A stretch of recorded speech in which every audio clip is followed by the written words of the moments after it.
আছেন কিনা এই কথাটাই প্রমাণ করে সে কেবল আপনাকে চায়, সে আপনাকে ভালো রাখতে চায়। নাম্বার 2, তোমাকে ছাড়া কিছুই ভালো লাগে না। এই কথাটা অনেকেই শুনেছেন, কিন্তু সবাই এটা হৃদয় থেকে বলেন না। যে সত্যিকারের ভালোবাসে সে এ কথা শুধু বলবে না, অনুভব করবেও। একটা মানুষ যখন কাউকে গভীরভাবে ভালোবাসে তখন সে চারপাশের সবকিছুকে সে প্রিয় মানুষটার সাথে মিলিয়ে দেখে। তাকে ছাড়া সিনেমা ভালো লাগে না, গান ভালো লাগে না, এমনকি খাবারও স্বাধীন লাগে। এটা কোনো নাটক নয়, এটা ভালোবাসার নিঃস্বার্থ রূপ।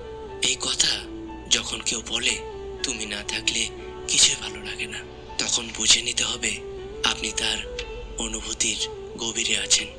সে চাইছে আপনি শুধু তার পাশে থাকুন না, বরং আপনি হয়ে উঠুন তার জীবনের কেন্দ্রবিন্দু। এই কথার মাঝে আছে একাকিত্বের স্বীকারোক্তি, আপনাকে ছাড়া জীবনের অপূর্ণতা, এবং সবচেয়ে বড় কথা, আপনার অস্তিত্ব ছাড়া সে নিজেকে অসম্পূর্ণ মনে করে। এই কথাটি শুধু প্রেমিক প্রেমিকার মধ্যে নয়, স্বামী স্ত্রী, বন্ধুত্ব কিংবা যে কোনো গভীর সম্পর্কে বলা হয়।